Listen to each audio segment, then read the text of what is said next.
மருத்துவர்களாக, பொறியியலாளர்களாக, வர்த்தகத்துறை நிபுணர்களாக, கலைத்துறை நிபுணர்களாக என்று அனைத்து துறைகளிலும் மிளர்கின்ற எதிர்கால தலைவர்களாக வர வேண்டும். அதிலே இரண்டு கருத்துக்கு இடமில்லை. ஒரு சமுதாயத்தின் கல்வி கண்களைத்தான் நாம் திறந்து விட வேண்டும். சமூகத்துடைய மேம்பாட்டுக்காக உழைப்பவர்கள் கல்வி மேம்பாட்டுக்காகவே உழைக்க வேண்டும். அந்த வகையிலே மாஷா அல்லாஹ், உங்களது பெற்றோர், உங்களது ஊரார், உங்களது உறவினர்கள், சமூக தலைமைகள் அனைவருடைய முயற்சியினால், ஆசிரியர்கள் முதலான அனைவருடைய உழைப்பினால் நீங்கள் இப்போது உங்களது உயர்கல்வியை தொடர்ந்து வருகிறீர்கள். நாளை இந்த நாட்டுக்கும் சமூகத்திற்கும் பிரயோசனமானவர்களாக நீங்கள் இருக்க போகிறீர்கள் இன்ஷா அல்லாஹ் அபிதினில்லா. ஆனால் ஒரு அடிப்படையான அம்சத்தை நீங்கள் மறந்துவிடக் கூடாது. அதைத்தான் இங்கு நான் ஆரம்பமாக வலியுறுத்த விரும்புகிறேன். அல் குர்ஆன் முதல் செய்தியாக முதன்மைப்படுத்தி முன்னுரிமைப்படுத்தி சொன்ன செய்தி இக்ரா, நீங்கள் வாசிக்க வேண்டும், நீங்கள் படிக்க வேண்டும், நீங்கள் அறிவை தேட வேண்டும், நீங்கள் ஓத வேண்டும். ஆனால் அங்கே ஒரு நிபந்தனை இருக்கிறது. இக்ரா பிஸ்மி ரப்பிக்கல்லதீ ஹலக், படைத்த இறைவனுடைய பெயரால், ஈமானை அடிப்படையாக கொண்டு, இறை நம்பிக்கையை அடிப்படையாக கொண்டு, ஆன்மீகத்தை அடிப்படையாக கொண்டு உங்களது அறிவு தேடல் அமைதல் வேண்டும். இது அடிப்படையான நிபந்தனை. இக்ரா பிஸ்மி ரப்பிக்கல்லதீ ஹலக், ஹலக்கல் இன்சான மின் அலக், இக்ரா ரப்புக்கல் அக்ரம் அல்லதி அல்லம பில் கலம் அல்லமல் இன்சான மா லம் யஅலம். அறிவுடைய ஊற்றாக மூலமாக இருப்பவன் ரப்புல் ஆலமீனான அல்லாஹ். அவன் மீது கொண்டு ஆழமான இறை நம்பிக்கை விசுவாசத்தை அடிப்படையாக கொண்டு உங்களது அறிவு தேடல் அமைய வேண்டும். நீங்கள் எந்த துறையில் அறிவை தேடினாலும் சரியே, அது சுலைமானிய அறிவாக இருக்க வேண்டும். அது சுலைமானுக்கு அல்லாஹ் எல்லா வகையான அறிவுஞானங்களையும் கொடுத்திருந்தான், ஆற்றல்களை, திறமைகளை கொடுத்திருந்தான். அவற்றை எல்லாம் பார்த்து மக்கள் அவரை பாராட்டிய போது அவர்கள் என்ன சொன்னார்கள்? ஹாதா மின் ஃபத்லி ரப்பி, இது எனது ஆற்றல் அல்ல, திறமை அல்ல, எனது ரப்பு எனக்கு செய்த மாபெரும் அருள். ஃபைதா ஜா வஅது ரப்பி ஜஅலஹு ஹாதா மின் ஃபத்லி ரப்பி லியப்லுவனி அஷ்குர் அம் அக்ஃபுர். நான் நன்றியுள்ள அடியானாக நடந்து கொள்கிறேனா, நன்றி கெட்ட விதத்தில் நடந்து கொள்கிறேனா என்பதை சோதித்து பார்ப்பதற்காகவே எனது ரப்பு எனக்கு இந்த அறிவை, ஆற்றலை, திறமைகளை தந்திருக்கிறான் என்று சொன்னார். துல்கர்னைனுடைய அறிவாக இருக்க வேண்டும். அவருக்கு அல்லாஹ் அற்புதமான தொழில்நுட்ப அறிவை கொடுத்திருந்தான். அதனை வைத்தவர் மிகப்பெரிய ஒரு அணையை கட்டினார். ஒரு அநியாயக்கார சமுதாயத்திலிருந்து அநியாயம் இழைக்கப்பட்ட ஒரு சமூகத்தை காப்பாற்றினார். அவரை மக்கள் பாராட்டிய போது அவர் என்ன சொன்னார்? அது ரஹ்மத்து மின் ரப்பி, இது என்னுடைய ஆற்றல் அல்ல, திறமை அல்ல, எனது ரப்பு எனக்கு செய்த மாபெரும் அருளாகும்.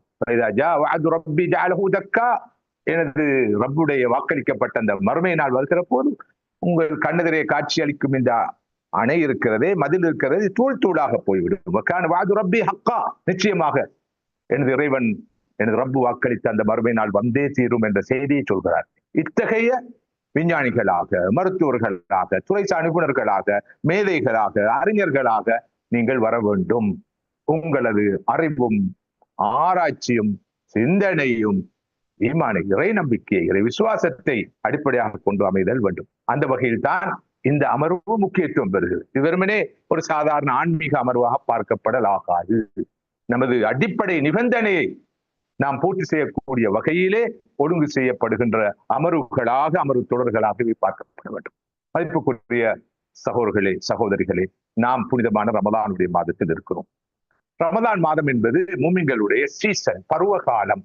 உலக வியாபாரிகளுக்கு பருவகாலம் இருப்பது போல மறுமை வியாபாரிகளுக்கும் பருவகாலங்கள் உண்டு. அந்த வகையில் மறுமை வியாபாரிகளின் மிகப்பெரிய பருவகாலம் ரமலான் மாதம். அதிலும் இந்த பருவகாலத்திலே உச்ச நிலையாக இருப்பது கடைசி 10. ரமலானிய பருவ காலத்தின் உச்ச வியாபாரம் நடக்கின்ற, அதிக லாபம் ஈட்டுகின்ற, பல மடங்கு லாபம் ஈட்டுகின்ற பருவமாக ரமலானுடைய கடைசி 10 அமைந்திருக்கிறது என்று சொன்னால் அது மிகையாக மாட்டாது. ஆரம்பமாக இந்த ரமலானை சந்திப்பதற்கும், இந்த ரமலானையும் பயன்படுத்துவதற்கும், கடைசி 10 அடைவதற்கும், அதனை பயன்படுத்திக் கொள்வதற்கும் எனக்கும் உங்களுக்கும் அருள் பாலித்த அல்லாஹுவை அதிகம் அதிகம் நானும் நீங்களும் புகழ கடமைப்பட்டிருக்கிறோம். ரமலானை அடைந்து அந்த ரமலானுடைய பாவ மன்னிப்பை பெற தவறிய நிலையில் அந்த ரமலானை வழி அனுப்பிய மனிதன் நாசமாகட்டும் என்று சொன்னார்கள் ஸல்லல்லாஹு அலைஹி வஸல்லம். அந்த கூட்டத்திலே எங்களில் எவரும் இருந்துவிடக்கூடாது. எனவே இந்த சந்தர்ப்பத்திலே ஆரம்பமாக எஞ்சியுள்ள இந்த இறுதி 10 நாட்களையும் உச்ச நிலையில் முழுமையாக, மொத்தமாக, நிறைவாக நான் பயன்படுத்துவேன். இதில் இருந்து நான் முழுமையான பிரயோசனத்தை பெறுவேன் என்று நானும் நீங்களும் திடசங்கல்பம் பூண வேண்டும் என்று நான் கேட்டுக்கொள்கிறேன்.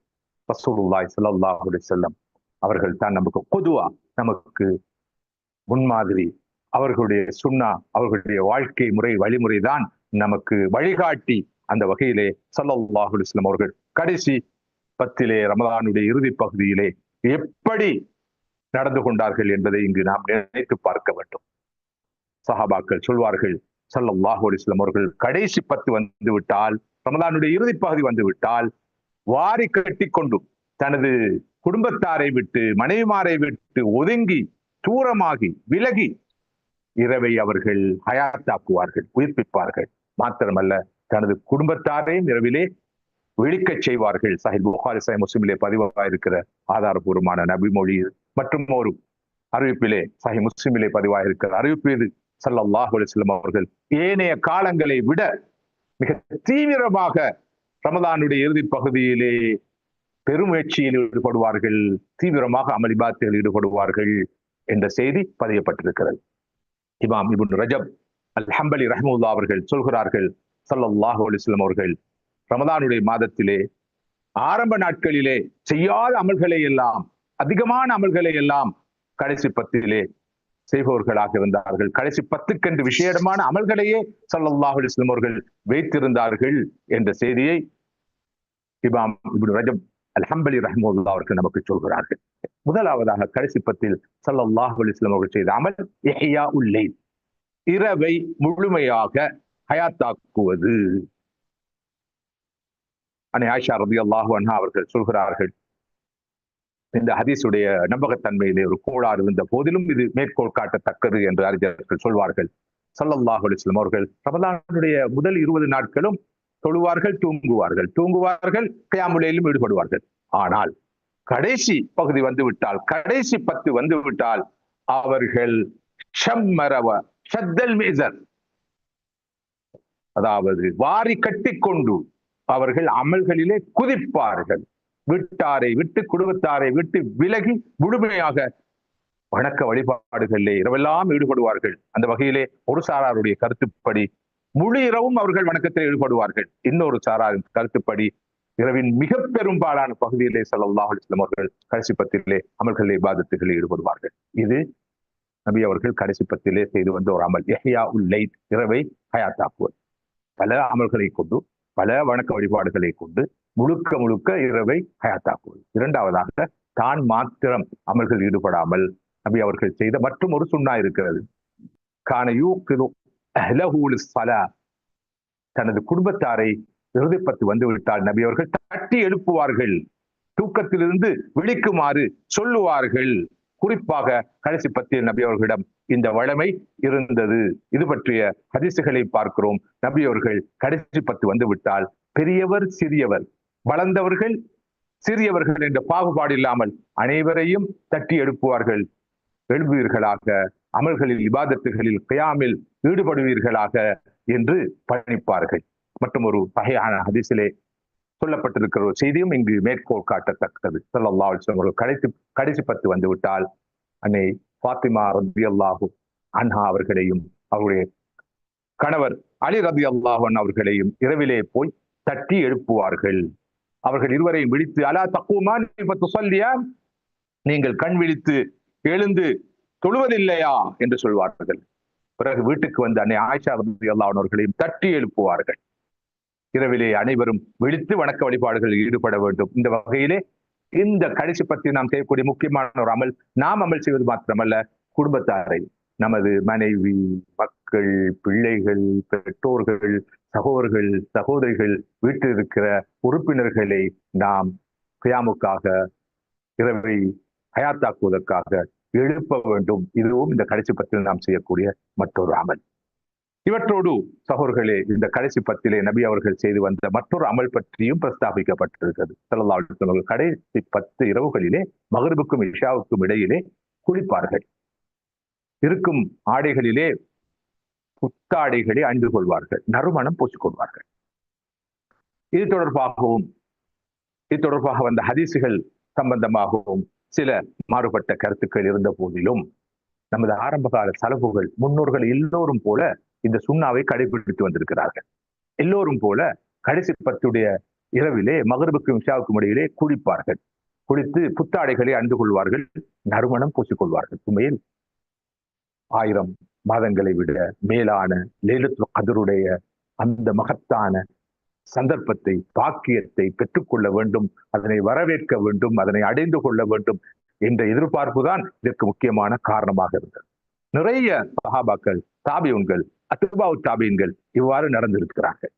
எனவே அந்த வகையிலே இந்த கடைசி பத்திலே இரவு நேரங்களிலே குளிப்பதற்கு அல்லது உடம்பை கழுவிக்கொள்வதற்கான வாய்ப்பு உள்ளவர்கள் அவ்வாறு செய்து கொள்ள வேண்டும்.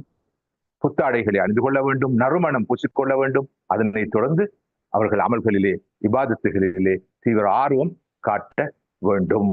இது பற்றி நிறைய தகவல்கள் இருந்த போதிலும் நேரத்தை கவனத்தில் கொண்டு நான் அதனை சுருக்கிக் கொள்ளலாம் நினைக்கிறேன். அடுத்ததாக இந்த கடைசி பத்திலே நாம் செய்யக்கூடிய மற்றும் சில முக்கியமான அமல்களை இங்கு நான் தொட்டு காட்டலாம் நினைக்கிறேன். மிக முக்கியமான ஒரு அமல் தான் இஅ்திகாஃப்.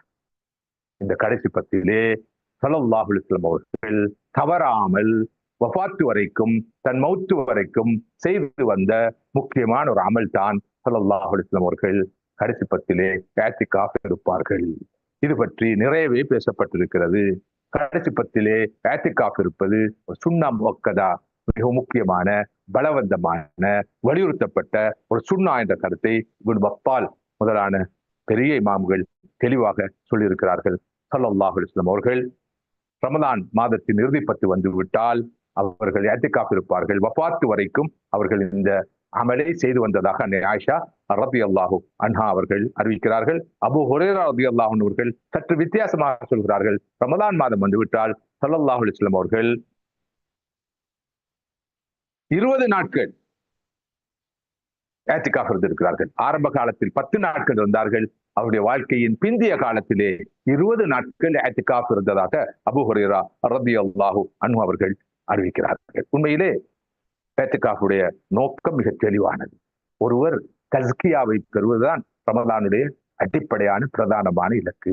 அதாவது ஆன்மீக சுத்தத்தை, ஆன்மீக பரிபக்குவத்தை, உள பரிசுத்தத்தை பெற்றுக்கொள்வது.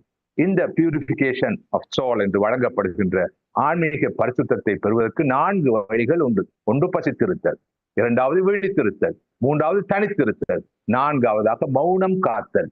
அல்ஹம்துலில்லாஹ், மாஷா அல்லாஹ், தபாரக் அல்லாஹ், ரமலானுடைய காலத்திலே, ஏக காலத்தில் இந்த 4 அமல்களையும் 4 வழிகளையும் முறைகளையும் கடைபிடிக்கிற வாய்ப்பு நமக்கு கிடைக்கிறது. வேற எந்த காலத்திலும் இந்த சந்தர்ப்பம் அமைவதில்லை. பசித்திருக்கிறோம், பசித்திருந்து நோன்பு நோக்கிறோம். விழித்திருக்கிறோம், விழித்திருந்து அமல்களில் இபாதத்தில் ஈடுபடுகிறோம். இரவு நேரங்களை ஹயாத்தாக்குகிறோம். பிறகு இஅ்திகாஃப் கூடாகவும் பள்ளிவாசல்களில் போய் அமர்ந்தும் நாங்கள் ஹல்வா என்ற தனிமையை கடைபிடிக்கிறோம். இவற்றோடு நாவை பேணுகிறோம் அல்லவா? ஹல்குகளுடனான, படைப்புகளுடனான உறவை குறைத்து, உரையாடலை குறைத்து, ஹாலிக்கான அல்லாஹ்வுடனான உறவை கூட்டிக் கொள்கிறோம். அவனோடு உரையாடுகிறோம். திலாவத்துல் குர்ஆன், திக்ர், அவுராத், கியாமுல் லைல், தொழுகை, ருகூ, சுஜூது முதலானவற்று கூடாக ஹாலிக்குடன் உரையாடுகிறோம். ஹல்குடனான நமது உரையாடலை, உறவை குறைத்துக் கொள்கிறோம். அந்த வகையில் நாம் நாவை பேணி மௌனம் காக்கிறோம். 4 தஸ்கியாவுக்கான உழ பரிசுத்தத்தை பெற்றுக் கொள்வதற்கான வழிகளையும் ஏக காலத்தில் ஒரே நேரத்தில் கடைபிடிக்கின்ற மகத்தான சந்தர்ப்பம் ரமலானில் தான் கிடைக்கும். ஏனைய காலங்களிலே இந்த 4ஐயும் ஒரே நேரத்தில் பேணுவது என்பது மிக மிக சிரம சாத்தியமான காரியம்.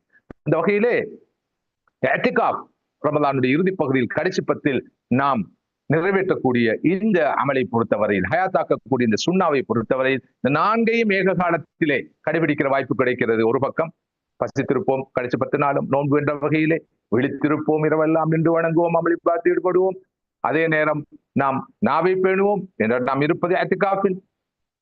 அடுத்ததாக நாம் தனிமையை கைக்கொள்வோம். இது மிக முக்கியமானது. ஹல்வா ஒரு அடியானுடைய ஆன்மீக மேம்பாட்டுக்கு மிக மிக முக்கியமான ஒரு செயற்பாடு, தொழிற்பாடுதான் தனிமையை கடைபிடிப்பது, ஹல்வாவை நாடுவது. இப்னு அத்தாஇல்லா ஸகந்தரி என்ற மகான் சொல்வார், அல்லாஹ் பற்றிய ஒரு சிந்தனையோடு கூடிய ஒரு தனிமைப்படுதலை போல உள்ளத்துக்கு பயனளிக்கும் மற்றொன்று இல்லை. ஒருவர் தன்னித்திருந்து அல்லாஹ்வுடைய சிந்தனை இருக்கிறார், திக்ரில் இருக்கிறார், திலாவாவில் இருக்கிறார் என்று சொன்னால் அதனால் அவர் அடைகின்ற பயனை போல மற்றொரு விஷயத்தின் மூலமாக அவர் நன்மை அடைய போவதில்லை என்ற கருத்தை இப்னு அத்தாஇல்லா ஸகந்தரி ரஹ்மத்துல்லாஹி அவர்கள் சொல்வார்கள். எனவே அந்த வகையில் மதிப்புக்குரிய சகோதரர்களே, நமது புலன்களை அடக்குவதற்கு அற்புதமான வாய்ப்பு தான் இஅ்திகாஃப். நமது கண், காது, நா முதலான புலன்களை எல்லாம் கட்டுப்படுத்தி அதன் மூலமாக சிறுத்தை பெறுவதற்கான அற்புதமான சந்தர்ப்பம், வாய்ப்பு நமக்கு நிச்சயமாக இந்த இஅ்திகாஃப் கூட கிடைக்கிறது என்பதை இமாம் கஸ்ஸாலி ரஹ்மத்துல்லாஹி அவர்கள் விளக்குகிறார்கள். ஒருவர் இஅ்திகாஃப் மூலம் கல்வத்தை நாடுகிறார், தனிமையை அவர் தெரிவு செய்கிறார், தனிமையாக இஅ்திகாஃபில் இருக்கிறார். இதனால் கிடைக்கின்ற நன்மைகளை பற்றி அபுல் ஹசன் அஷாதுலி ரஹ்மத்துல்லாஹி அவர்கள் அற்புதமாக சொல்கிறார்கள். திரை நீங்கும், அருள் இறங்கும், நாவினாலும் பார்வையாலும்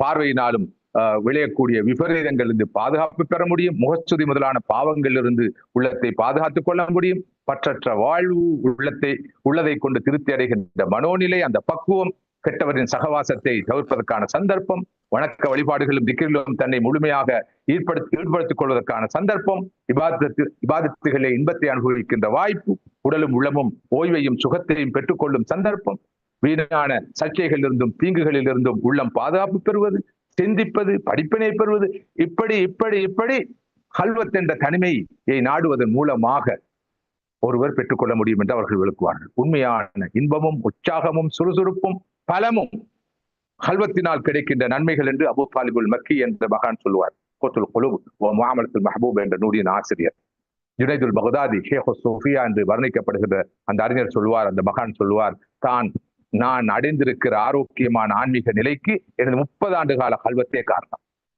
எனவே இஅ்திகாஃபுடைய முக்கியமான நோக்கம் இந்த கல்வத்தை நாடுவது. வத்குர் இஸ்ம ரப்பிக் வ தபத்தல் இலைஹி தப்தீலா.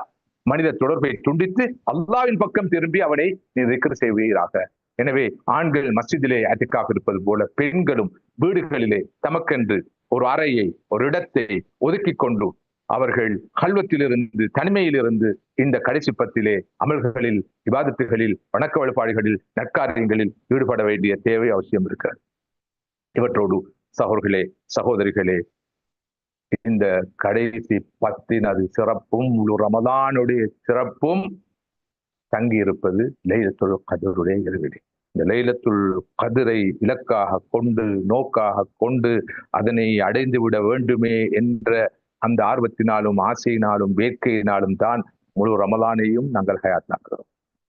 லைலத்துல் கத்ரை இந்த இறுதி பத்திலே அடைவதற்கு முழு முயற்சி செய்ய வேண்டும், அதற்காக உழைக்க வேண்டும், அதற்காக நியத்து வைக்க வேண்டும், அதற்காக நாம் தியாகங்கள் செய்ய வேண்டும். இந்த இறுதி பத்திலே இன்னா அன்ஸல்நாஹு ஃபீ லைலத்துல் கத்ர், இந்த ரமலானில் தான், இந்த இறுதி பத்தில் தான், லைலத்துல் கத்ருடைய இரவில் தான் இந்த அல் குர்ஆனை நாம் இறக்கினோம். இன்னா அன்ஸல்நாஹு ஃபீ லைலத்துல் கத்ர் என்று அல்லாஹ் அற்புதமாக சொல்கிறார்.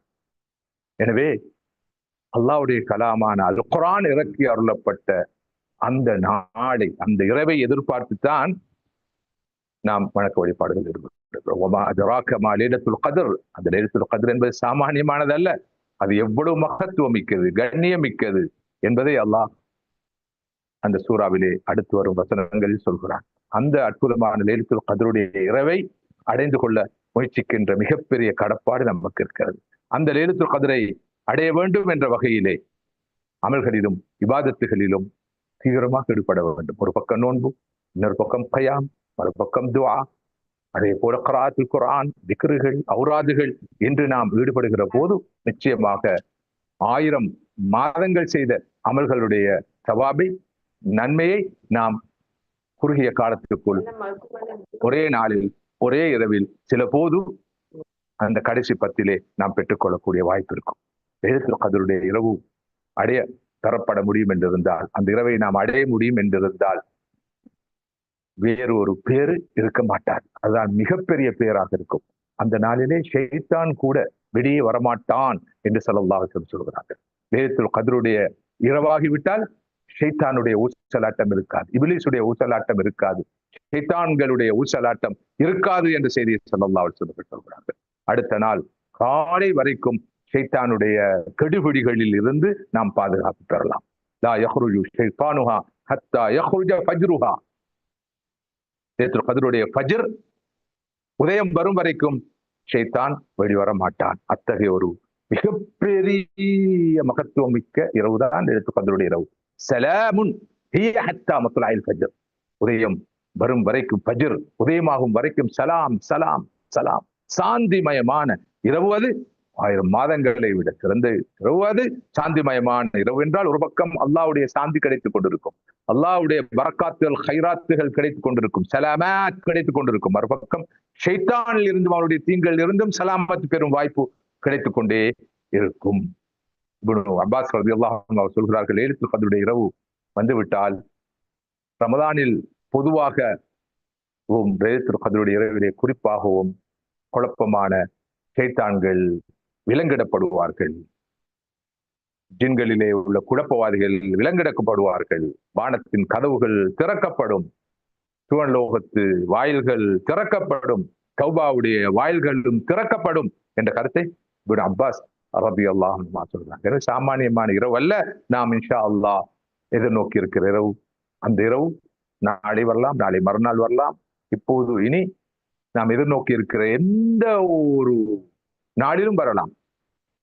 லைலத்துல் கத்ருடைய இரவு இறுதி 10 ஒற்றை நாட்களிலே வர முடியும் என்பதைத்தான் நபிமொழிகள் காட்டுகின்றன, சஹாபாக்குடைய கருத்துக்கள் காட்டுகின்றன. ஆனால் அந்த ஒற்றை நாள் எது என்று எமக்கு உறுதியாக சொல்ல முடியாது. எனவே அது 21, 23, 25, 27, 29 இருக்கலாம். சில போது அது முந்தலாம் பிந்தலாம். எனவே இறுதி 10 எல்லா நாட்களிலும் லைலத்துல் கத்ரை தேடுவதுதான் சரியானது, புத்திசாலித்தனமானது. அந்த லைலத்துல் கத்ருடைய உறவு சாமானியமானதல்ல. மலக்குகள் இறங்கும் இரவு அது. மலக்குகளுடைய தலைவரான ஜிப்ரீல் அலைஹிஸ்ஸலாம் அவர்கள் பூலகத்துக்கு இறங்கக்கூடிய இரவு அது. தனஸ்ஸலுல் மலாயிகத்து வர்ரூஹு ஃபீஹா பிஇذن ரப்பிஹிம் மின் குல்லி அம்ர். அந்த இரவிலே மலக்குகளும் ரூஹ் என்று அழைக்கப்படுகிற ஜிப்ரீல் அலைஹிஸ்ஸலாம் அவர்களும் பூவுலகை நோக்கி இறங்குவார்கள் என்று அல் குர்ஆன் சொல்கிறது. அந்த இரவிலே ஈமான் கொண்டவர்கள் மீது அல்லாஹ் சுப்ஹானஹு வ தஆலா அருள் இறங்கும். ஸலாமுன் ஹிய ஹத்தா மத்லஇல் ஃபஜ்ர். அவனது பாக்கியம் இறங்கும், எல்லா கைராத்துகளும் இறங்கும் என்ற சுப செய்தியும் சொல்லப்பட்டிருக்கிறது. இவற்றோடு குர்ஆன் சொல்கிற லைலத்துல் முபாரக்கா, இன்னா அன்ஸல்னாஹு ஃபீ லைலத்தின் முபாரக்கா, நாங்கள் ஒரு முபாரக்கான இரவிலே இந்த குர்ஆனை இறக்கினோம் என்று அல்லாஹ் மற்றொரு இடத்திலே சொல்கிறான் அல்லவா. அந்த முபாரக்கான இரவு அந்த பராத்துடைய ஷஅபானுடைய நிஸ்ஃபு ஷஅபானுடைய அந்த இரவு தானா அல்லது லைலத்துல் கத்ருடைய இரவா என்பதில் கருத்து வேறுபாடு இருக்கிறது. பலமான உறுதியான கருத்து லைலத்துல் முபாரக்கா என்பது லைலத்துல் கத்ரை தான் குறிக்கும். எனவே பரக்கத்து பொருந்திய இரவு.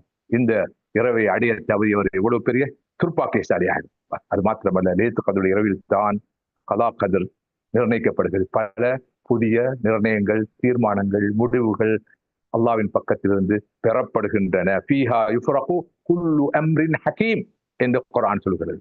இதனை நுசு ஷஅபான் என்று சொல்கிற முஃபஸிர்கள் இருக்கிறார்கள். பெரும்பாலான அறிஞர்கள் இங்கு ஃபீஹா யுஃப்ரகு குல்லு அம்ரின் ஹகீம், எல்லா விவகாரங்களும் தீர்மானிக்கப்படுகிற இரவு உண்மையில் லைலத்துல் கத்ருடைய இரவுதான் என்று அதிகமான முஃபஸிர்கள் சொல்லுவார்கள். இவ்வளவு முக்கியத்துவம் வாய்ந்த இந்த இரவை அடைந்து கொள்ள வேண்டும் என்பதற்காக இனி வரும் ஒவ்வொரு இரவையும் நாம் பயன்படுத்த வேண்டும். அது ஒற்றை இரவுகளாக இருக்கட்டும், இரட்டை இரவுகளாக இருக்கட்டும், ஒற்றை இரவிலே தேடுமாறு நாம் பணிக்கப்பட்டிருக்கிறோம். ஆனாலும் அந்த ஒற்றை இரவு முந்தலாம் பிந்தலாம் என்ற ஒரு நிலை இருக்கிற காரணத்தினால் நாம் ஒவ்வொரு இரவிலும் முயற்சிப்பதுதான் எல்லா வகையிலும் பாதுகாப்பானது என்பதை நாம் உணர வேண்டும் சகோதரர்களே. இவற்றோடு கடைசி 10 நாம் சில அமல்களில் ஈடுபட வேண்டும் என்று சொன்னேன். அந்த அமல்களை தொட்டு காட்டினேன், சுருக்கமாக உங்களுக்கு எடுத்துச் சொன்னேன். குறிப்பாக சிறப்பாக லைலத்துல் கத்ருடைய இரவிலே நாம் நிறைவேற்ற வேண்டிய அமல்கள் எவை என்பது தொடர்பிலே இப்போது கலந்துரையாடலாம் நினைக்கிறேன். ஆரம்பமாக ஏனைய நாட்களைப் போலவே லைலத்துல் கத்ருடைய இரவை மையப்படுத்தி அதனை அந்த இரவை நாம் ஹயாத்தாக்கும் வகையிலே கயாமில் ஈடுபட வேண்டும். எவ்வளவுக்கு எவ்வளவு கயாமுல் லைல் ஈடுபட முடியுமோ அவ்வளவுக்கு அவ்வளவு கயாமுல் லைல் ஈடுபட வேண்டும். மன் காம லைலத்துல் கத்ரி ஈமானன் வஹ்திசாபன் ஊஃபிர் லஹு மா தக்கத்தம மின் தம்பிஹி. ஸல்லல்லாஹு அலைஹி வஸல்லம் அவர்கள் சொன்ன ஹதீஸ் சஹீஹ் புகாரி சஹீஹ் முஸ்லிமிலே பதிவாயிருக்கிறது. யார் லைலத்துல் கத்ருடைய இரவிலே அல்லாஹ் மீது கொண்ட நம்பிக்கை காரணமாகவும் நன்மையை நாடியும் நின்று வணங்குகிறாரோ, கயாமுல்லையில் ஈடுபடுகிறாரோ, அவர் செய்த முன்பாவங்கள் எல்லாம் மன்னிக்கப்பட்டது.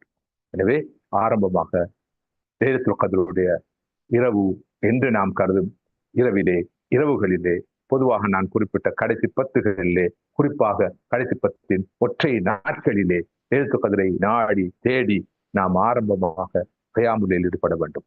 ஒரு பக்கம் தராவியாக இருக்கலாம், மறுபக்கம் நாம் நடுநிசைக்கு பிறகு தொழுகின்ற தொழுகைகளாக இருக்கலாம். 2 ரக்காத்துகளாக தொழ முடியும், தொழ வேண்டும். நீண்ட சூறாக்கள் ஓதி, நீண்ட ருக்குகளோடு, நீண்ட சுஜூதுகளோடு நமது தராவிகையும் கயாமையும் தஹஜ்ஜுதையும் அமைத்துக் கொள்ள முயற்சிக்க வேண்டும். இது குறிப்பாக லைலத்துல் கத்ர் இரவை மையப்படுத்தி நாம் செய்ய வேண்டிய முக்கியமான ஒரு அமல். அதே போல இங்கு நான் ஒரு கருத்தை வலியுறுத்த விரும்புகிறேன். ரமதானிலும் சரி, ரமதானுடைய இறுதி 10லும் சரி, லைலத்துல் கத்ரை எதிர்பார்த்தும் சரி, நாம் கயாமுல்லைல் என்ற இரவு நேர தொழுகையில் தஹஜ்ஜுதில் ஈடுபடுவது போல ரமதானுக்கு பிறகும் இந்த பழக்கத்தை நாம் தொடர்வது எல்லா வகையிலும் நமக்கு பிரயோசனமான ஈருலக நன்மைகளை பெற்றுத்தரும். நான் ஏற்கனவே குறிப்பிட்ட அந்த தஸ்கியத்துன் நஃப்ஸை பெறுவதற்கும், பெற்ற தஸ்கியாவை தக்க வைத்துக் கொள்வதற்கும், பாதுகாப்பதற்கும் பேருதவியாக அமைவது கயாமுல்லைல், தஹஜ்ஜுத் தொழுகை. உண்மையில் ஒருவர் கயாமுல்லையில் ஈடுபடுகிற போதும் அவருடைய இஹ்லாஸ் மிகவும் ஆரோக்கியமாக இருக்கும். ஏனென்றால் ஒருவர் இரவிலே மக்கள் தூக்கத்திலே சுகம் கண்டு கொண்டிருக்கிற போது தனித்து எழுந்து உது செய்து அல்லாவின் சன்னிதானத்திலே நின்று தொழுகிறார் என்றால், கண்ணீர் வடிக்கிறார் என்றால், அது அவருடைய இஹ்லாஸை காட்டுகிறது. எனவே கயாமுல்லையில் ஈடுபடுவதற்கு அல்லாஹ் அனைத்து அமல்களிலும் இஹ்லாஸை கொடுப்பான். அதே போல கயாமுல்லையினுடைய நேரம் சிந்தனைக்குரிய நேரம். நமது வாழ்க்கையை பற்றி, வாழ்க்கையின் தத்துவத்தை பற்றி, யதார்த்தத்தை பற்றி, உண்மை நிலையை பற்றி, நமது கபருடைய வாழ்க்கையை பற்றி, நமது மறுமை வாழ்க்கையை பற்றி சிந்திப்பதற்கான சந்தர்ப்பம். நமது அடுத்த கட்ட நகர்வுகளை பற்றி சிந்திப்பதற்கான சந்தர்ப்பம். அல்லாஹ்வுடைய கலாமான அல் குர்ஆன் சொல்லும் செய்திகளை, வசனங்களை சிந்திப்பதற்கான சந்தர்ப்பம். இந்த நாஷியத்தல் லைலி அஷத்து வத்அன் வ அக்வமு கீலா என்று அல் குர்ஆன் சொல்கிறது. அந்த நடுநிசி நேரத்திலே, நடுநிசிக்கு பின்னரான நேரத்திலே குர்ஆன் ஏற்படுத்துகிற தாக்கம் வேறு எந்த சந்தர்ப்பத்திலும் நமக்கு கிடைக்கப் போவதில்லை. யாரெல்லாம் இரவு நேரத்திலே நின்று வணங்குகிறார்களோ அவர்கள் எல்லோரும் பகல் வேளையிலே பிரகாசமான முகங்களோடு இருப்பார்கள். ஏனென்றால் அவர்கள் இருளிலே அல்லாவின் ஒளியில் வாழ்ந்தவர்கள். எனவே அல்லாஹ் அவனது ஒளியை அவர்களுக்கு கொடுக்கிறான். அதன் காரணமாகத்தான் பகல் பொழுதிலே அவருடைய முகங்கள் பிரகாசிக்கின்றன என்று சொல்கிறார்கள் இமாம் அல் ஹசனுல் பஸரி ரஹிமஹுல்லாஹ் அவர்கள்.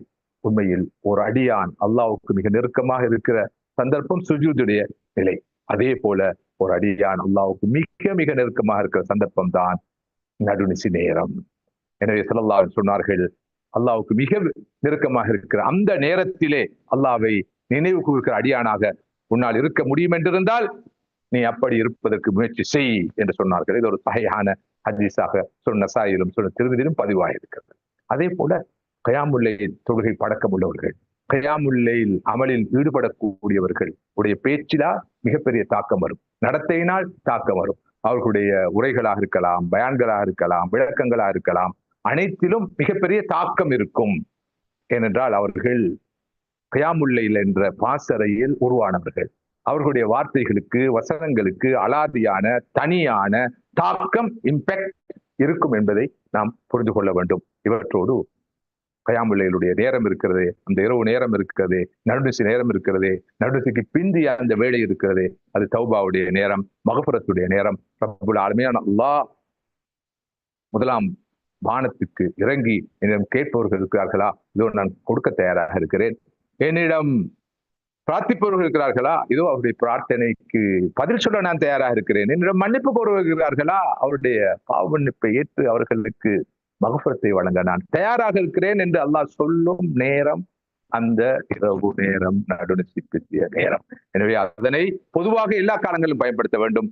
குறிப்பாக சிறப்பாக ரமலான் காலத்திலும், ரமலானுடைய இறுதி பகுதியிலும், லைலத்துல் கத்ருடைய இரவை நாடி அமல்கள் ஈடுபடுகிற போதும் நாம் பயன்படுத்திக் கொள்ள வேண்டும். இவற்றோடு கயாமுல்லைலினால் கிடைக்கின்ற நன்மை, விளைவு, சவாப் பற்றி நிறையவே குர்ஆனும் சுன்னாவும் ஆங்காங்கே குறிப்பிட்டிருப்பதை பார்க்கிறோம். அவற்றை எல்லாம் சொல்வதற்கு இந்த நேரம் இடம் தர மாட்டாது. இந்த லைலத்துல் கத்ருடைய இரவிலே நாம் செய்யக்கூடிய மற்றொரு முக்கியமான அமல் இருக்கு, அதுதான் துஆ. விருப்பத்தில் பொதுவாகவும் லைலத்துல் கத்ருடைய இரவை நாம் எதிர்பார்த்து இருக்கின்ற போது குறிப்பாகவும் நாம் செய்யக்கூடிய முக்கியமான ஒரு அமல் தான் துஆ. நாம் கேட்க வேண்டிய அனைத்தையும் கேட்பது, கேட்டுக்கொண்டே இருப்பது, எவ்வளவு கேட்க முடியுமோ கேட்பது. அந்த துஆக்கள் கபூல் ஆவதற்கான அரிய அற்புதமான சந்தர்ப்பம் இந்த கடைசி 10 லைலத்துல் கத்ருடைய இரவு. அதிலும் குறிப்பாக லைலத்துல் கத்ருடைய இரவை ஒருவர் எதிர்பார்த்திருக்கிற நேரத்தில் இந்த நாள் தான், இந்த இரவு தான் லைலத்துல் கத்ருடைய இரவு என்று அவருக்கு தோன்றினால் அவர் என்ன ஓத வேண்டும், எந்த துஆவை கேட்க வேண்டும் என்பது பற்றி ஒரு வழிகாட்டு கிடைத்திருக்கிறார். ஆயிஷா ரலியல்லாஹு அன்ஹா அவர்கள் ஒரு நாள் ஸல்லல்லாஹு அலைஹி வஸல்லம் கேட்டார்கள், அல்லாஹ்வின் தூதரே, இந்த இரவு தான் லைலத்துல் கத்ருடைய இரவு என்று எனக்கு தெரிந்து விட்டால், நான் அறிந்து விட்டால், எனக்கு பட்டு விட்டால் நான் என்ன சொல்ல வேண்டும்? நபி அவர்கள் சொன்னார்கள், அல்லாஹும்ம இன்னக அஃபூன் துஹிப்புல் அஃப்வ ஃபஅஃபு அன்னி. யா அல்லாஹ், நீ பாவங்களை மன்னிப்பவன், பாவ மன்னிப்பை விரும்புவன், எனது பாவங்களை மன்னித்து அருள் புரிவாயாக. அல்லாஹும்ம இன்னக அஃபூன் துஹிப்புல் அஃப்வ ஃபஅஃபு அன்னி என்று இந்த துஆவை ஓதி வாருங்கள் என்று அன்னை ஆயிஷா ரலியல்லாஹு அன்ஹாவுக்கு வழிகாட்டினார்கள் ஸல்லல்லாஹு அலைஹி வஸல்லம். எனவே நான் நினைக்கிறேன், இந்த உலக வாழ்க்கையிலே நமக்கு கிடைக்கக்கூடிய மிகப்பெரிய பேரு அல்லாஹ்வுடைய மன்னிப்பு, அவனுடைய ஆஃபு, அவனுடைய மக்ஃபிரா, அவனுடைய தௌபா. அது கிடைத்து விட்டால் பிரேக் த்ரூ. அதுக்கு பிறகு நாம் நரக விடுதலை பெறுவோம், சூன பாக்கியத்தை பெறுவோம், நிலையான நிரந்தரமான சுகண்டியை, இன்பத்தை, வாழ்க்கையை நாம் பெறுவோம். எனவே அல்லாஹ்வுடைய மன்னிப்புக்கும் முன்னால் அதற்கு நிகராக வேறு எதுவும் இல்லை. அவனது மக்ஃபிரத் கிடைத்து விட்டால் ரஹ்மத் கிடைத்துவிடும். அவனுடைய ரஹ்மத் கிடைத்து விட்டால் வேறு நாம் அடைவதற்கென்று எதுவும் இந்த குறுகிய கால வாழ்க்கையில் இருக்காது. நிலையான நிரந்தரமான மறுமையிலே அவனது ரஹ்மத்திலே வாழும் பேற்றை நாம் பெற்றுக்கொள்வோம். ஒரு அறிஞர் சொன்னது போல, யா அல்லாஹ், உன்னை இழந்தவன் எதை அடைந்தான், உன்னை அடைந்தவன் எதை இழந்தான். அல்லாஹ்வை அடைந்து விட்டால் அவனது மகஃபிரத்தை பெற்று விட்டான், அதற்கூட அவனது ரஹமத்தை நாம் அடைந்து விட்டால், அவன் நம்மை ஏற்றுக்கொண்டு விட்டால், கபூல் செய்து விட்டால், உலகத்திலே எதை இழந்தால் என்ன, இழந்தது எது, இழப்பு என்று எதுவும் இருக்காது என்பதுதான் யதார்த்தம். இந்த உண்மையை ஆழமாக நான் நீங்களும் இப்படியான ஒரு சந்தர்ப்பத்திலே புரிய கடமைப்பட்டிருக்கிறோம். இவற்றோடு சகோதரர்களே, எஞ்சியுள்ள நாட்களிலே ரமலானுடைய இறுதி பத்தியிலே குறிப்பாக லைலத்துல் கத்ருடைய இரவை தேடும் சந்தர்ப்பங்களிலே நாம் செய்யக்கூடிய மற்றும் ஒரு அடிப்படையான அமல் இருக்கிறது. அதுதான் திலாவத்துல் குர்ஆன், அல்லாஹ்வுடைய கலாமான அல் குர்ஆனை ஓதுவது, அதனை அதிகம் அதிகம் அதிகம் ஓதுவது. இங்கே ஒரு கருத்தை நான் சொல்ல வேண்டும். நீங்கள் படிக்கும் மாணவர்கள், உயர்கல்வியை தொடரும் மாணவர்கள், எனவே உங்களுக்கு இந்த கருத்தை நான் அழுத்தமாக இங்கு சொல்ல விரும்புகிறேன். நான் கராத்துல் குர்ஆன் என்ற வார்த்தையை பயன்படுத்தவில்லை, திலாவத்துல் குர்ஆன் என்ற வார்த்தையை பயன்படுத்தினேன். கரா என்றால் வாசித்தல், ஓதுதல் என்பது பொருள். திலாவா என்றால் வாசித்தல், ஓதுதல் என்ற பொருள் அதற்கு இல்லை. ஆனால் அல் குர்ஆனை ஓதுவதற்கு திலாவத்துல் குர்ஆன் என்று நாம் சொல்வோம். திலாவா என்ற அரபு பதத்துக்கு உண்மையான பொருள் ஃபாலோவிங், பின்பற்றுதல், பின்னால் செல்லல், வழிபடுதல், பின்துயர்தல், ஏற்று நடத்தல், வழிகாட்டியாக எடுத்தல் என்பதுதான் திலாவா என்ற வார்த்தைக்கான உண்மையான லிட்டரரி மீனிங். குர்ஆனை ஓதுவதற்கு திலாவா என்ற சொல் பயன்படுத்தப்பட்டிருக்கிறது. தொழுகைக்கு ஸலா என்ற சொல் பயன்படுத்தப்பட்டிருப்பது போல, நாம் ஹஜ்ஜுக்கு ஹஜ் என்ற வார்த்தை பயன்படுத்தப்பட்டிருப்பது போல, ஏழை வரிக்கு ஜகாத் என்ற வார்த்தை பயன்படுத்தப்பட்டிருப்பது போல, குர்ஆனை ஓதுவதற்கு திலாவா என்ற வார்த்தை பயன்படுத்தப்பட்டிருக்கிறது. திலாவா என்பது வெறுமனே ஓதல் மாத்திரமல்ல. எனவே ஒருவர் குர்ஆனை ஓத வேண்டும், குர்ஆன் சொல்லும் செய்திகளை, போதனைகளை புரிய வேண்டும், விளங்க வேண்டும், குர்ஆனுடைய வழிகாட்டின் அடிப்படை அவர் வாழ வேண்டும். அதுதான் திலாவா மூலம் எதிர்பார்க்கப்படுகிறது. எனவே இந்த வகையில் இந்த எஞ்சியுள்ள நாட்களிலே குர்ஆனை ஓதுவோம். கல்பு குளிர, கண் குளிர, இரவெல்லாம் பகலெல்லாம் ஓதுவோம், ஓத வேண்டும். நமது ஆரம்பகால மனிதர்கள், சஹாபாக்கள், தாபியூன்கள், அத்பாவு தாபீன்கள் ரமலான் மாதம் வந்துவிட்டால் எல்லா வேலைகளையும் விட்டுவிட்டு குர்ஆன் பக்கம் கவனத்தை குவிப்பார்கள். ஹதீஸ் துறை அறிஞர்களான இப்னு ஷிஹாப் ஸூரி, சுஃபியான் தௌரி போன்றவர்கள் கூட முழுக்க முழுக்க குர்ஆனை ஓதுவதிலும் படிப்பதிலும் தான் ஈடுபடுவார்கள். ரிவாயத்துல் ஹதீஸை விட்டு விடுவார்கள். இமாம் மாலிக் மிகப்பெரிய முஹத்திஸ், ரமதான் மாதம் வந்துவிட்டால் முழுமையாக குர்ஆனிலே தமது கவனத்தை குவிப்பார்கள். இமாம் ஷாஃபி ரஹ்மத்துல்லாஹி அவர்கள் ரமதான் மாதம் வந்துவிட்டால் 60 தடவைகள் அல் குர்ஆனை ஓதி முடிப்பார்கள். இமாம் அபூ ஹனீஃபா ரஹ்மத்துல்லாஹி அவரிடம் அந்த வளமை இருந்தது. உஸ்மான் ரலியல்லாஹு அன்ஹு போன்ற சஹாபாக்களும் அப்படித்தான் ரமதான் மாதம் வந்துவிட்டால் குர்ஆனை அடிக்கடி ஓதி ஹத்தம் செய்வார்கள். இது பற்றி மிகப்பெரிய ஒரு வரலாறு இருக்கிறது. இன்றும் கூட அத்தகைய மனிதர்கள் உலகளாவிய ரீதியில் வாழ்ந்து கொண்டிருக்கிறார்கள். குர்ஆனோடு அவர்கள் வாழ்வார்கள். குர்ஆனை ஓதிக்கொண்டே இருப்பார்கள். அதனை பாராயணம் செய்து கொண்டே இருப்பார்கள். ஏனென்றால் இது குர்ஆனிய மாதம். ஷஹ்ரு ரமதான் அல்லது உன்சில ஃபீல் குர்ஆன் ஹுதல் லின்னாஸ் வ பையினாத்தின் மினல் ஹுதா வல் ஃபுர்கான். இது குர்ஆனிய மாதம். குர்ஆன் இறக்கி வரப்பட்ட மாதம். குர்ஆனுக்காக நாம் விழா எடுக்கும் மாதம். குர்ஆனை கொண்டாடும் மாதம். குர்ஆனை தந்ததற்காக அல்லாஹ்வுக்கு நன்றி சொல்லும் மாதம். ரமதானை பற்றி வருகிற ஒரு ஆயத்தை சொல்லும், லஅல்லக்கும் தஷ்குரூன். நீங்கள் அல்லாஹ்வுக்கு ஷுக்ர் செய்வதற்காகவே அல்லாஹ் இந்த அமைப்பை ஏற்படுத்தி இருக்கிறார். ஏன் அல்லாஹ்வுக்கு ஷுக்ர் செய்கிறோம்? இருளிலிருந்து நம்மை விடுவித்து நேர் வழிக்கு நம்மை இட்டு சென்ற காரணத்தினால், அதற்காக அல் குர்ஆனை இறக்கி உள்ள காரணத்தினால், அல்லாஹ் சுப்ஹானஹு வ தஆலா இந்த பெரிய பாக்கியத்தை நமக்கு தந்த காரணத்தினால், சூனம் சென்று பாதையை காட்டி தந்த காரணத்தினால் தான் அவனுக்கு நன்றி சொல்ல கடமைப்பட்டிருக்கிறோம். அந்த வகையில் தான் நோன்பு, நோட்டு, சியாம், கயாம் என்று பல்வேறு அமல்கள் கூடாக அல்லாஹ்வுக்கு நாம் நன்றி சொல்கிறோம். அடிப்படையாக இருப்பது அல்லாஹ்வுடைய கலாம் அல் குர்ஆன் இறக்கி அருளப்பட்டமை தான். எனவே குர்ஆனுடனான வாழ்வு மிக முக்கியமான. அந்த வகையில் சகோதரர்களே, இந்த எஞ்சுள்ள நாட்களிலே குர்ஆனை ஓத வேண்டும், மேக்சிமம் ஓத வேண்டும்.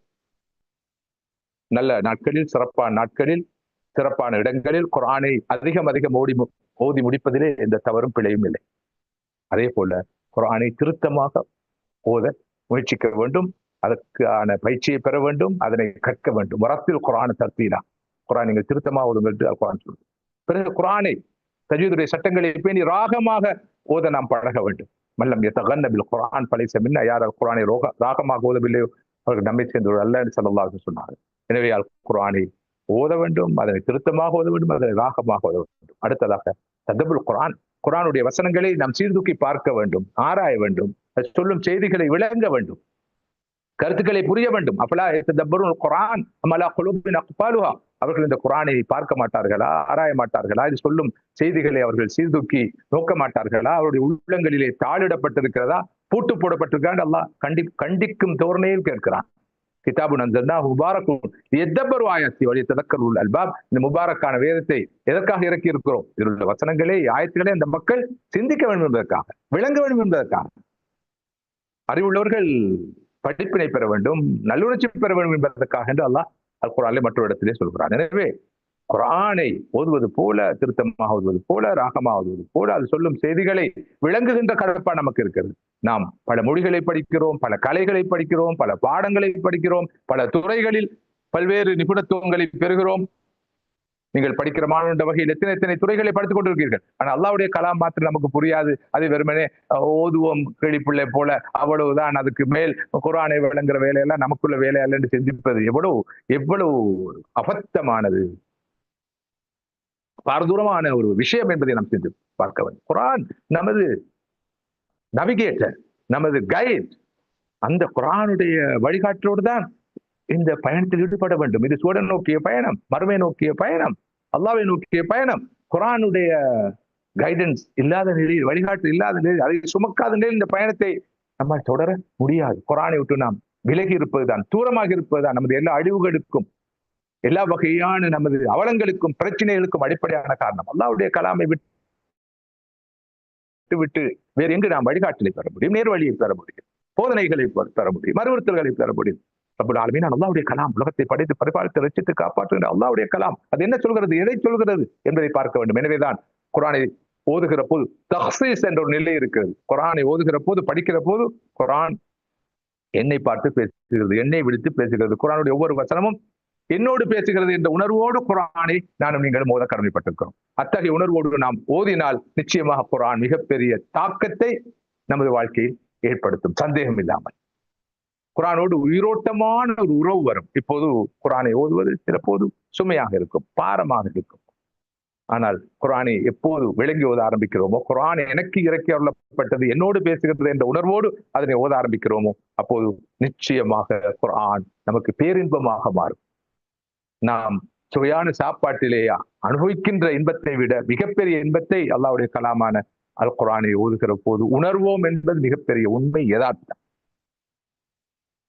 எனவே இந்த ரமலானிலே பொதுவாக எஞ்சியுள்ள 10 நாட்களிலே குறிப்பாக லைலத்துல் கத்ருடைய இரவை மையப்படுத்தி சிறப்பாக அல்லாஹ்வுடைய கலாமான அல் குர்ஆனை நாம் அதிகம் அதிகம் ஓத, திருத்தமாக ஓத, ராகமாக ஓத, அதை விளங்கி ஓத, அது நம்மோடு பேசுகிறது, என்னோடு பேசுகிறது, உணர்வோடு ஓத நாம் முயற்சிக்க வேண்டும். அவற்றோடு குர்ஆனுடைய ஒவ்வொரு வசனத்துக்கும் ரெஸ்பாண்ட் பண்ண வேண்டும். ஸல்லல்லாஹு அலைஹி வஸல்லம் அப்படித்தான். அதாபுடைய ஒரு வசனம் வந்தால் அதனை ஓதி அந்த அதாபிலிருந்து பாதுகாப்பு தேடுவார்கள். ரஹமத்துடைய ஒரு வசனம் வந்தால், அல்லாஹ்வுடைய ரஹமத்தை குறிப்பிடும் வசனம் வந்தால் உடனடியாக நிறுத்தி அல்லாஹ்வுடைய ரஹமத்தை வேண்டுவார்கள். துஆவுடைய வசனம் வந்தால் உடனடியாக நிறுத்தி குர்ஆன் சொல்லும் அந்த துஆவை ஓதுவார்கள். இந்த ரெஸ்பான்ஸ் குர்ஆனை விளங்கினால் தானே இவ்வாறு நாம் குர்ஆனுக்கு பதில் சொல்லலாம். அதாபுடைய வசனம் எது, ரஹமத்துடைய வசனம் எது, துஆவுடைய வசனம் எது, கபரை பற்றி பேசும் வசனம் எது, மறுமையை பற்றி பேசும் வசனம் எது, மஹ்ஷரை பற்றி பேசும் வசனம் எது, நரகத்தை பற்றி பேசும் வசனம் எது, சொர்க்கத்தை பற்றி பேசும் வசனம் எது, கியாமத்துடைய பயங்கரங்களை பற்றி விளக்கும் வசனங்கள் எவை என்பதை புரிந்தால்தானே அந்த உயிரோட்டமான ரெஸ்பான்ஸை நாம் வழங்கக்கூடியது. எனவே படிக்கிற மாணவர்கள், படித்த மாணவர்கள், உயர்கல்வியை தொடர்கிற மாணவர்களாக நீங்கள் அனைத்து துறைகளும் படியுங்கள். ஆனால் அடிப்படையாக அல்லாஹ்வுடைய கலாமை படியுங்கள். அதுதான் பேஸ். இக்ரா பிஸ்மி ரப்பிக்கல் லதீ கலக். நான் ஆரம்பத்தில் சொன்ன அந்த வசனத்தை இன்னொரு கண்ணோட்டத்தில் நீங்கள் பார்ப்பீர்கள், படிப்பீர்கள், நோக்குவீர்கள், அலசுவீர்கள், ஆராய்வீர்கள் நான் எதிர்பார்க்கிறேன். இறுதியாக மற்றும் ஒரு விஷயத்தை சொல்லி இந்த அமர்வை நிறைவு செய்யலாம் நினைக்கிறேன். சகோதரர்களே, மார்க்கம் என்பது ஒரு பக்கம் அல்லாஹ்வுக்கு நிறைவேற்ற வேண்டிய கடமைகள் நிறைவேற்றுவது, மறுபக்கம் அல்லாஹ்வுடைய அடியார்களுக்கு, அடுத்த மனிதர்களுக்கு நிறைவேற்ற வேண்டிய கடமைகளை நிறைவேற்றுவது. அல்லாஹ்வுக்கு நிறைவேற்ற வேண்டிய கடமைகளை நிறைவேற்றுவது போலவே அடுத்த மக்கள் பால் உள்ள கடமைகள் நிறைவேற்ற வேண்டும். குறிப்பாக சிறப்பாக ரமலானிலே இந்த இறுதி பத்திலே அடுத்த மனிதர்கள் பால் உள்ள கடமைகளை பற்றி நாம் சிந்திக்க வேண்டும் என்பது மாத்திரமல்ல, அந்த வகையில் செயலாற்ற கடமைப்பட்டிருக்கிறோம். இந்த 2 வகையான கடமைகளையும் பேலன்ஸ் பண்ணுகிற போதுதான் நமது ஈமானிய வாழ்க்கை வெற்றிகரமான வாழ்க்கை. அல்லாஹ்வுக்குள்ள கடமைகளை ஒரு பக்கம் நிறைவேற்ற வேண்டும். தொழுகை, குர்ஆன், திக்ர், அவுராத், நோன்பு, ஹஜ் என்ற வகையிலே நிறைவேற்றக்கூடிய கடமைகள். அவை மாத்திரம் போதுமானதல்ல. அடியாளுக்குள்ள கடமைகள் இருக்கின்றன. பெற்றோருக்குள்ள கடமைகள், கணவனுக்குள்ள கடமைகள், மனைவிக்குள்ள கடமைகள், சகோதரர்களுக்குள்ள கடமைகள், அண்டை அளவுக்குள்ள கடமைகள், ஊராருக்குள்ள கடமைகள், சுற்றி இருப்பவர்களுக்குள்ள கடமைகள், ஏழைகளுக்குள்ள கடமைகள், அனாதைகள், விதவைகள், அபலைகள் கடமைகள், இன்னும் நிறைய கடமைகள் இருக்கின்றன. இந்த கடமைகள் எல்லாம் நிறைவேற்றப்பட வேண்டும். ஒரு பக்கம் ஹுகூக்குல்லாஹ், மறுபக்கம் ஹுகூக்குல் இபாத். ஒரு பக்கம் தக்வா, மறுபக்கம் இஹ்சான். இன்னல்லாஹ மஅல்லதீன தகவ் வல்லதீன முஹ்சினூன். அல்லாஹ்வை அஞ்சி பயந்து நடந்து கொள்வது ஒரு பக்கம், அடுத்த மனிதர்களுக்கு உதவி செய்வது, உபகாரம் செய்வது, நன்மை செய்வது மறுபக்கம். யா அல்லதீன ஆமனு ருக்உ வஸ்ஜுது வஅப்து ரப்பக்கும் வஃபஅலு கைர் லஅல்லக்கும் துஃப்லிஹூன். ஈமான் கொண்டவர்களே, நீங்கள் ருக்கு செய்யுங்கள், சுஜூத் செய்யுங்கள், ருக்கு செய்து சுஜூத் செய்து அல்லாஹ்வுக்கு இபாதத் செய்யுங்கள். வஃபஅலுல் கைர், அடுத்த மனிதர்களுக்கு நிறைய நன்மை செய்யுங்கள். லஅல்லக்கும் துஃப்லிஹூன், அப்போதான் வெற்றி பெறுவீர்கள். வெறும் ருக்கு சுஜூத் இபாதத் மாத்திரமல்ல, ஃபஅலுல் கைர், அடுத்தவர்களுக்கு அதையும் நன்மை செய்ய வேண்டும். அல்லாஹ் ஒரு அடியானுக்கு சுபசோபனத்தை வழங்கட்டும், சுவன பாக்கியத்தை கொடுக்கட்டும். யார் அவன்? அவன் எல்லா நன்மைகளுக்கும் திறப்பாக இருப்பான், எல்லா தீமைகளுக்கும் பூட்டாக இருப்பான். மூமின் என்றால் அவர் எல்லா நன்மைகளுக்கும் திறவுகோல், எல்லா தீமைகளுக்கும் பூட்டு. இவர்தான் மூமின். மனிதர்கள் சிறந்தவர் யார்? அடுத்த மனிதருக்கு பிரயோசனமானவர். குறிப்பாக ரமலானிலே இந்த உணர்வு மிகைக்க வேண்டும். அல்லாஹ்வுடைய ரசூல் ஸல்லல்லாஹு அலைஹி வஸல்லம் அவர்கள் சஹாபாக்கள் வர்ணிக்கிறார்கள். கான ரசூலுல்லாஹி ஸல்லல்லாஹு அலைஹி வஸல்லம் அஜ்வதன் நாஸ். நபி அவர்களை போல வாரி வாரி வழங்கும், கொடை கொடுக்கும் மற்றொருவர் மனிதர்கள் இருந்ததில்லை. வகான அஜ்வது மா யகூனு ஃபீ ரமதான். ரமதான் மாதம் வந்துவிட்டால் நபி அவர்கள் அதிகம் அதிகம் வாரி வழங்குவார்கள், அள்ளி அள்ளி கொடுப்பார்கள். கர்ரைஹில் முர்சலா, வேகமாக வீசும் காற்றை விட அவர்கள் அள்ளி அள்ளி கொடுப்பார்கள். இது ரமதானுக்கே உள்ள ஒரு அமல். என்ன? தர்மம் செய்வது, அடுத்தவர்களுக்கு உதவுவது, அணைப்பது, அரவணைப்பது, கண்ணீரை துடைப்பது மிக முக்கியமான ஒரு அமல். எனவே அல்லாஹ்வுக்குள்ள கடமைகளை மாத்திரம் நிறைவேற்றி கரை சேர முடியாது. அடுத்த மனிதர்கள் பால கடமைகளை நிறைவேற்ற வேண்டும். ஆனால் நீங்கள் சிந்திக்கலாம், உங்களை பெரும்பாலானவர்கள், நான் நினைக்கிறேன் இந்த நிகழ்ச்சியிலே பங்கேற்றிருப்பவர்களிலே மிக பெரும்பாலானவர்கள் படிக்கும் பல்கலைக்கழக மட்டத்தில், கல்லூரி மட்டத்திலே படிக்கிற மாணவ மாணவிகளாக இருப்பீர்கள். இளைஞர்களும் இருப்போம், நான் உட்பட நாம் அனைவரும் இந்த ரமலானிலே எப்படி தர்மம் செய்யலாம் என்று சிந்திக்க முடியும். எப்படி தர்மம் செய்யலாம்? நமது மார்க்கம் அற்புதமான சகோதரர்களே சகோதரிகள், மிக மிக அற்புதமானது, நடைமுறை சாத்தியமானது, வெரி பிராக்டிக்கல் மார்க்கம். இந்த தீனுக்கே உரிய தனிப்பெரும் ஒரு சிறப்பு வந்தால் வா ஐயா, இது நடைமுறை சாத்தியமான மார்க்கம். தர்மம் என்பது வெறுமனே காசாக பொருட்செல்வமாக அமைய வேண்டும் என்ற தேவையில்லை. அல்லாஹ் சொல்கிறான், முத்தகையங்களுடைய ஐம்பெரும் பண்புகள், தன்மைகளிலே, பண்புகளிலே, தகமைகளிலே ஒன்றாக, நாங்கள் அவர்களுக்கு கொடுத்தவற்றிலிருந்து செலவு செய்வார்கள். நாங்கள் அவர்கள் கொடுத்தவற்றிலிருந்து செலவு செய்வார்கள். அல்லாஹ் தந்தது பொருட்செல்வமா இருக்கலாம், அறிவு செல்வமா இருக்கலாம், மற்றொன்றா இருக்கலாம், இன்னொன்றா இருக்கலாம், ஒரு திறமையா இருக்கலாம். எதுவுமே இல்லையா? தபஸ்ஸுமு கஃபி வஜி அகைக ஸதகா. இந்த ரமலான் காலத்திலே யாரையெல்லாம் சந்திக்கிறோமோ அவரை மலர்ந்த முகத்தோடு சந்திப்போம், அவரை பார்த்து சிரிப்போம். அது கூட தர்மம் என்று சொன்னார்கள் ஸல்லல்லாஹு அலைஹி வஸல்லம். குல்லு மஅரூஃபின் ஸதகா. நீங்க செய்யக்கூடிய எந்த ஒரு நன்மையான காரியம் தர்மம் தான். வீட்டிலே தாய்க்கு உதவுகிறோமா, சகோதரனுக்கு உதவுகிறோமா, சகோதரிக்கு உதவுகிறோமா, கணவனுக்கு உதவுகிறோமா, பெற்றோருக்கு உதவுகிறோமா, ரமலான் காலத்திலே ஒரு இஃப்தாருக்கு எமது ஒத்துழைப்பை வழங்குகிறோமா, பள்ளிவாசலிலே போய் நாம் பள்ளிவாசல் பணிகளில் ஈடுபடுகிறோமா, வேலைகளில் ஈடுபடுகிறோமா, ஒரு சிரமதானத்தில் ஈடுபடுகிறோமா, 5 பிள்ளைகளை வைத்து பாடம் கற்பிக்கிறோமா, ஒரு வகுப்பை நடத்துகிறோமா, அனைத்துமே சதக்கா தான், தர்ம மயம். குல்லு சுலாமா அலன்னாஸ் ஸல்லல்லாஹு அலைஹி வஸல்லம் சொன்ன ஒரு ஹதீஸ் பிரபலமானது. இந்த ஒவ்வொரு நாள் காலையிலும் உடம்பின் ஒவ்வொரு இந்த மூட்டுக்கும் தர்மம் கொடுக்க வேண்டும், மூட்டுக்கும் தர்மம் கொடுக்க வேண்டும் என்று சொன்னார்கள். அந்த ஹதீஸிலே நபி அவர்கள் பல விஷயங்களை சொல்லிக் கொண்டு செல்கிறார்கள். எந்த அளவுக்கு என்றால், ஒருவருடைய பயண பொதியை அல்லது பொருளை அவருடைய வாகனத்துக்கு ஏற்றிக் கொடுக்கிறார், அதுவும் தர்மம் என்று சொன்னார்கள். ஒருவருக்கு பாதையை காட்டி கொடுப்பது தர்மம். ஒரு கண் பார்வையற்றவனுக்கு பாதையை கடக்க உதவுவது தர்மம். ஒருவருடைய வாளியிலே நீரை ஊற்றி கொடுப்பது தர்மம் என்று சொன்னார் ஸல்லல்லாஹு அலைஹி வஸல்லம். தர்மத்துக்கு வரையறை இல்லை, வரம்பு இல்லை. பொருட்செல்வம் மாத்திரம்தான், காட்சி படம் மாத்திரம்தான் தர்மம் செய்வதற்கான ஒரே வழி என்ற பார்வை இஸ்லாமிய பார்வை அல்ல. எனவே எனக்கும் உங்களுக்கும் அனைவருக்கும் விதிவிலக்கு இல்லாமல், ஆண், பெண், இளைஞர், யுவதிகள், மூத்தவர்கள், இளையவர்கள் என்ற பாகுபாடு இல்லாமல் அனைவருக்கும் தர்மம் செய்யலாம். எனவே நாம் கிள்ளி கிள்ளி கொடுக்காமல் அள்ளி அள்ளி கொடுப்போம். குறிப்பாக ரமலான் மாதத்திலே இந்த கடைசி பத்திலே, ஏன்னா இந்த கடைசி பத்தில் நாம் செய்கின்ற ஒவ்வொரு அமலுக்கும் எவ்வளவு மடங்கு நன்மைகள் கிடைக்கும் என்பதை நான் சொல்லி நீங்கள் விளங்க வேண்டிய அவசியம் இல்லை. எனவே அந்த வகையில் மதிப்புக்குரிய சகோதரர்களே, சகோதரிகளே, உயர்கல்வியை கற்றுக்கொண்டிருக்கிற மாணவர்களே, மாணவிகளே, எஞ்சுள்ள 2 நிமிடங்களிலே உங்களோடு நான் பகிர்ந்து கொள்ள விரும்புகிற செய்தி, நான் ஆரம்பத்தில் சொன்ன செய்தி, அதே செய்தியை இங்கு வலியுறுத்தி சொல்ல விரும்புகிறேன். உங்களது துறை நம்பிக்கை ஆரோக்கியமாக இல்லாத நிலையில், ஆன்மீகம் ஆரோக்கியமாக இல்லாத நிலையில், அல்லாஹுடனான உறவு பலவீனமாக இருக்கும் நிலையில், நபி வழியை கடைபிடிக்காத நிலையில், சான்றோர் வழியில், நமது முன்னோர் வழியில் நாம் பயணிக்காத நிலையில், நமது வாழ்க்கையில் நாம் அடைகின்ற சோகோல்ட் முன்னேற்றங்கள் உண்மையான முன்னேற்றங்களாக இருக்காது, அடைவுகள் உண்மையான அடைவுகளாக இருக்காது, இலக்குகள் உண்மையான இலக்குகளாகவோ, வெற்றிகள் உண்மையான வெற்றிகளாகவோ இருக்காது. நமது ஒவ்வொரு செயற்பாடும் இந்த இம்மையில் நமக்கு பயனளிப்பது போலவே நாளை மறுமையில் இந்த நிலையான நிரந்தரமான உலகில் எனக்கும் உங்களுக்கும் பயனளிக்க வேண்டும், பிரயோசனம் தர வேண்டும். அந்த வகையில் தான் ரமலானை நாம் பயன்படுத்த கடமைப்பட்டிருக்கிறோம், எஞ்சுள்ள நாட்களை பயன்படுத்த கடமைப்பட்டிருக்கிறோம். அந்த வகையில் உங்களது இந்த ஏற்பாட்டை நான் பாராட்டுகிறேன், மெச்சுகிறேன். இத்தகைய காத்திரமான பணிகள் தொடர்ந்தும் முன்னெடுக்கப்பட வேண்டும். அதற்கான ஊக்கமும், உற்சாகமும், வேகமும், உத்வேகமும், ஆன்ம பலமும், ஆன்மீக பலமும் உங்களுக்கு நிறைவாக கிடைக்க வேண்டும். வல்ல ரஹ்மான் உங்கள் அனைவருக்கும் தந்தருள வேண்டும் என்று நான் துஆ செய்கிறேன். ஏற்பாட்டாளர்கள் ஒரு பக்கம், பங்கு பற்றக்கூடியவர்கள் இன்னொரு பக்கம், 2 சாராரும் இணைகிற போதே எந்த ஒரு நல்ல பணியும் வெற்றி பெற முடியும். இந்த வகையிலே உங்களது ஒத்துழைப்புக்கு அல்லாஹ் சுப்ஹானஹு வ தஆலா நிறைவான நாட்கூறிய தந்தல்வானாக.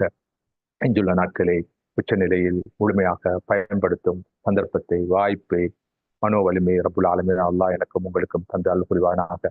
இந்த ரமலானிலே பாவங்கள் மன்னிக்கப்பட்ட அடியார்கள் கூட்டத்திலே என்னை உங்களை மாற்றல் புரிவானாக. கடைசி பத்திலே அதனுடைய அருள் பாக்கியத்தை பெற்ற நல்லடியார்களாக அல்லாஹ் என்னை உங்களையும் ஆக்கி அருள் புரிவானாக. இந்த ரமலான் நமக்கு தந்த ரஹ்மத்தையும் மகஃபிரத்தையும் அல்லாஹ் நம் அனைவருக்கும் நிறைவாக நிரப்பமாக தந்து அருள் புரிவானாக. அனைத்துக்கும் மேலாக நரக விடுதலை பெற்ற நல்லடியார்களாக அல்லாஹ் என்னை உங்களை மாக்கி அருள் புரிவானாக. இந்த உலகத்திலே நாம் சீராக சிறப்பாக வாழ்ந்தது போல நாளை மறுமையிலே சுவன பாக்கியத்தை பெற்ற நல்லடியார்களாக சுவன இன்பத்தை அனுபவிக்கும் பேற்றை பாக்கியத்தை ரப்புல் ஆலமீன் அல்லாஹ் எனக்கும் உங்களுக்கும் தந்தல் புரிவானாக. அதே போல நம்மை விட்டு பிரிந்த நமது உற்றார் உறவினர்கள், வாழ்க்கை துணைகள், அடங்கலாக நமது பெற்றோர், மற்றோர் அனைவருக்கும் அல்லாஹ் சுப்ஹானஹு வ தஆலா பாவ மன்னிப்பை வழங்கி அவர்கள் அனைவரையும் சுவன பாக்கியத்தை பெற்ற நல்லடியார்கள் ஆக்கியால் புரிவானாக. அவர்கள் அனைவரோடும் அந்த நிலையான மறுமையிலே ஒன்றாக இணைந்து வாழும் பேற்றை நம் அனைவருக்கும் ரப்புல் ஆலமீன் அல்லாஹ் தந்து அல் புரிவானாக. வாஹிரு தஅவானா அல்ஹம்துலில்லாஹி ரப்பில் ஆலமீன்.